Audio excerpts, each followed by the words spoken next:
One of the keys to an effective prayer life is to know what it is that you're trying to accomplish in your prayers. Hi, this is Barry Phillips with 10-Minute Torah, day number 5 of the Torah portion, Tetzaveh. Let's conclude this week by going to Exodus or Shemot chapter number 30 and reading the first 8 verses. Yah's command to Moshe was, "And you shall make a slaughter place to burn incense on. Make it of acacia wood, a cubit long, a cubit wide. It is square, and 2 cubits high. Its horns of the same, and you shall overlay its top and its sides all around, and its horns with clean gold. And you shall make for it a molding of gold all around. And make 2 rings for it under the molding on both its sides. Make them on its 2 sides, and they shall be holders for the poles to lift it with. And you shall make the poles of acacia wood and overlay them with gold. And you shall put it before the veil that is before the ark of the witness, before the lid of atonement, that is over the witness where I am to meet with you. And Aaron shall burn on it sweet incense morning by morning. As he tends the lamps, he shall burn incense on it. And when Aaron lights the lamps between the evenings, he shall burn incense on it, a continual incense before Yahweh throughout your generations." Now, what's an interesting line here, interesting wording, is that it is called a slaughter place to burn incense on. The Hebrew phrasing here would be Mizbeach Ketoret. Mizbeach meaning the slaughter place. We would just simply translate altar. When we say altar, a lot of different connotations and images might come to mind, maybe like the kneeling bench that we are accustomed to seeing at the front of a church, or the front of where the platform would rise up off the floor and you would go and you would kneel at the whatever length of wall or steps might be up front.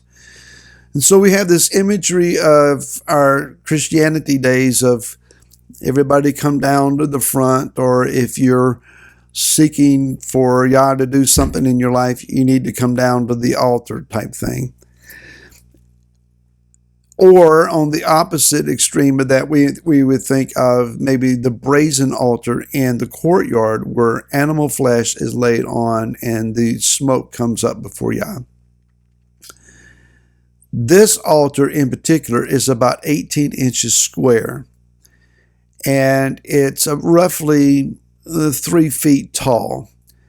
It's overlaid with gold, and the source of the coals that are on this slaughter place, this altar, this Mezbeach, come from the brazen altar in the courtyard.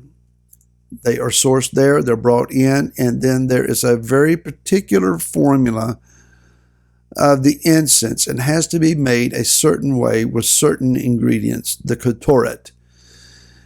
And this is then by a handful or so poured over these coals, and an enormous amount of smoke, sweet-smelling smoke, would begin to rise up. And this is the prayers and the intercessions of those who trust in Yah, priestly prayers. So it's a slaughter place, but no animal is ever laid on it. So what is it then that is being slaughtered? What is it that is maybe even slaughtered, but it's a better translation than just mere altar. It is a place of offering, a place of replacement of ourselves. When an animal was laid on the brazen altar in the courtyard, the animal was a substitute. And as the animal was consumed, we were wanting to be elevated with the smoke of the animal in the case of an olah offering, something we'll talk about in the book of Leviticus. It is the offering of ourselves, our whole being going up before Him. So on this altar of incense, what might be thought of as being offered here is the animalistic tendencies that exist in our minds, our psyche, our innermost being. Man left to his own devices will find a way to destroy himself.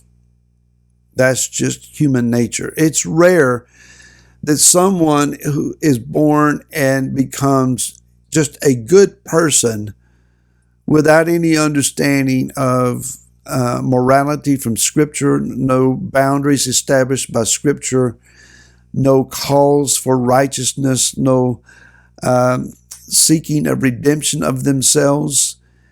If man is just left to man and he has to fend for himself, he typically begins to develop animalistic tendencies of instinct. I'm going to live by my wits. And we have the life experiences, the University of Hard Knocks, where we realize if I don't get over on somebody else first, they're going to get over on me. Or the only way you're going to get through this life is to work and work extremely hard and work as many jobs as you can and save as much money as you can so that nobody can get over on you, or nobody can take demand that you do for them. I'm going to be in charge of my own life. The fierce independence of the westernized individual. And so there are life lessons that we have learned over the years, and sometimes it's just good common sense. Sometimes things are well learned and are valuable for us. But where we lean all together on the arm of the flesh and our instinct and our life lessons and our own personal fortitude, our sheer determined unction to I'm going to make this happen. Those things should be laid on this altar of incense and allowed them to be slaughtered before Yah. Rav Shaul wrote to the Corinthians, and he said that we are to take our strongholds of thought and our reasonings that are against Messiah Yeshua and tear them down, coming under Yeshua's mastery. Man left to himself, man left to his own devices, will not understand, turn the other cheek, or pray for and bless your enemies and forgive them. They will not understand, give and it will be given to you. They don't understand about sharing and encouraging others and edifying others at your own expense. That's not going to work. And we also consider that this place of prayer and intercession, we have to focus on what it is that Yah is asking of us.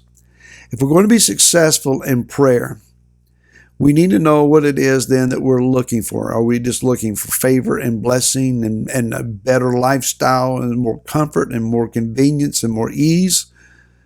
Or are we praying, your kingdom come and your will be done on earth as it is in heaven? Which suggests and understands it may cost me personally for this prayer to be answered. It's going to take my personal involvement and investment to see this kingdom come. It's not just going to float down out of the sky. It's going to take some work, and I'm willing to put my hand to the plow and not look back. I'm willing to purchase the field with the pearl in it and sell what I have to buy that, because that's the most valuable thing. Knowing what you need from your prayer life is vitally important. At this point, I just want to take a moment and say thank you to those who watch 10-Minute Torah and do so on a regular basis. Thank you very much for those that have subscribed to the Remnant of Israel channel, that hit the bell, and who have encouraged others to watch and share it on your social media pages. I encourage you to do so, and I thank you very much for it. Shabbat Shalom. May the presence of our King be with you at your table this week and in your study. May he be revealed before your eyes. Until next week, Shabbat Shalom.